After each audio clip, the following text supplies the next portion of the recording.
Jangan menyiksa orang tua dengan kerinduan. Kapanpun orang tua menginginkanmu untuk pulang, pulanglah, tinggalkan pekerjaan, tinggalkan istri, tinggalkan anak, kembalilah. Rendahkan dirimu di hadapan orang tuamu, rendahkan. Engkau berpendidikan tinggi sampai ke luar negeri, ibumu hanya orang bodoh yang tinggal di desa. Namun Allah mengatakan, rendahkan dirimu di hadapan ibumu. Pangkat dan jabatanmu yang tinggi, lupakanlah itu di hadapan orang tua. Dia sering berdusta untuk kebahagiaan kita. Berdusta. Ibu kita pendusta. Dia sakit, kita katakan ibu sakit. Dia mengatakan tidak, aku tidak sakit, padahal dia sakit.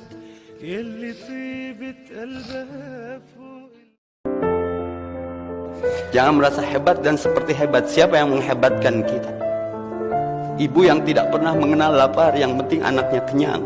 Ibu yang tidak pernah mengenal haus, yang penting anaknya nyaman. Ibu yang tidak pernah mengenal ngantuk, yang penting anaknya nyenyak. Birrul walidaini ihsana.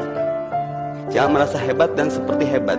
Ingat siapa yang menghebatkan kita. Tapi kadang-kala kita lupa menunggu lebaran saja menemui ibu itu. Pada bisa jadi wajah yang terakhir kita lihat tadi pagi. Setelah kita menemuinya, itu wajah yang terakhir kita lihat. Antara hidup dan mati dulu waktu melahirkan kita. Waktu itu kita di perutnya dibawa kemana-mana. Menangis ketika melahirkan, antara hidup dan mati. Sehingga seorang ibu yang melahirkan lalu wafat, dinilai syahidah. Minta ridhonya. Karena ridho Allah ada di ridho orang tua.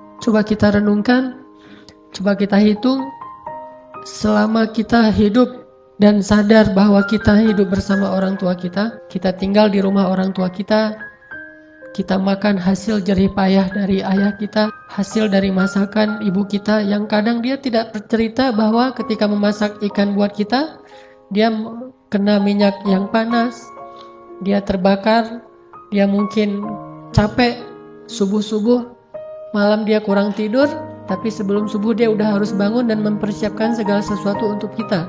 Dan tidak pernah mengeluh sama sekali di hadapan kita. Bahkan dia tidak mau mengeluh ketika kita menyakiti perasaannya. Coba renungkan dengan jujur, selama kita hidup bersama orang tua kita, berapa kali kita mengatakan uffin kepada kedua orang tua kita? Hitung itu, maka sebanyak itulah dosa-dosa kita kepada orang tua. Saya kira orang seperti kita yang dulu pernah masa-masa kelam, pernah nggak stabil emosinya. Saya kira semua kita pernah ngalamin masa ketika kita benar-benar menyakiti perasaan ayah dan ibu kita. Kita buang semua jasa mereka. Lalu kita mengatakan kalimat-kalimat yang seolah-olah kita adalah anak yang tidak pernah mendapatkan kebaikan dari orang tua kita. Ayah kita diam ketika dimarahi oleh kita, dan dia tidak pernah mengatakan, dulu kamu pernah seperti ini tapi saya sabar. Dulu saya habis-habisan berkorban untuk kamu. Saya korbankan semuanya. Saya siang malam mencari nafkah untuk kamu. Ayah kita tidak pernah mengatakan itu di hadapan kita.